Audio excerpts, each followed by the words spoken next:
on SMU and the backstory. Now, a couple of stories about stadiums and sellouts. We know that it's full throttle momentum in Boulder, Colorado. They had a huge number in their opening win against TCU on the road. Here is the number. This is from Brian Howell, who will join us a little bit later on today in the 5 o'clock hour. Colorado has now announced that home games against Colorado State and USC have sold out. Nebraska and Stanford had previously sold out. That's 4 sellouts, the most in one season since '96. And that's when the Big 12 began. The Buffaloes had sold out just 5 of 95 home games, not counting 2020. From 2006 to 2022, the money keeps coming in. Wow. And good for Colorado, and that's why you hire Deion Sanders. More than anything, you hire Deion Sanders to get butts in the seats and then see what happens after that.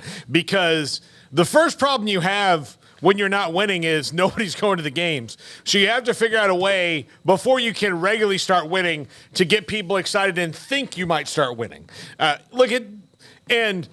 If that game was 45-42 TCU, I think that it's still probably the same way. Now, if it was 42-7 TCU, people might be like, well, Deion, prove it to me. But clearly that's not the case there. The hype train is rolling at Colorado, and good. I wish everybody sold out every game across the country because going to see live sports is fun and important. So.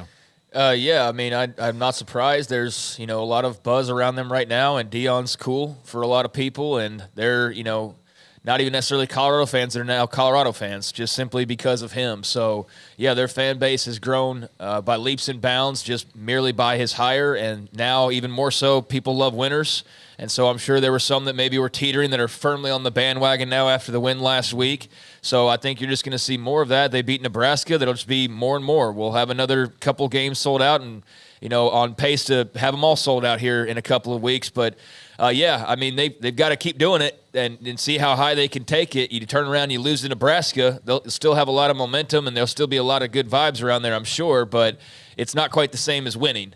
They won last week, and they got all the benefits from that, and we'll see how far they can take that. I think they should be favored over Nebraska, and then they'd be favored in their next, game as well against Colorado State, and then you get the Oregon USC back-to-back games. So we're going to see a lot of Deion and the Buffs and, a lot of the attention here in this, next month, and they're going to have some big-time opponents with some big-time opportunities, and they took advantage of the first one. Let's see what they can do with the rest. But if they go, 3-1 in those games, or even 4-0. I mean, my gosh, I can't even imagine what the hype is going to be like at that point. We're going to get to Tulane in a second. Not yet, Garrett. But this is, remember, from Rick George when they hired Deion Sanders. We don't have the money yet, but I know we'll have it, so I'm not worried about that piece as far as the amount of money that they committed to pay Deion Sanders to be their head coach. That now, of course, is not an issue. Well, look, they've got some more TV revenue coming. They're getting a bump, a raise. I mean, it wasn't much, but they're getting a bump for the Big 12 when they come in next year. So some of that money is going to go to Mr. Sanders. Jacob, you walked right past it. Right, it's right there on the floor. All right, it's a snake. It would have bit you. But yeah, no, they'll get it. They'll get it. And then corporate sponsors alone, to me, on what's probably coming to Colorado with the possibility to get involved in Deion Sanders, you don't. And I'm not knocking anybody who does this because it's how you have to make money. But with a guy who's as famous as Deion, your athletic department can get big contracts. And, you don't go to your local Toyota dealer. You can go to actual Toyota and say, hey, how'd you like Deion as the pitch man? Not hey, the, local area Toyota dealers all come together and Deion does a commercial for them. No, you can go even bigger and get probably bigger money than just the inside Colorado money on some of those things. All right.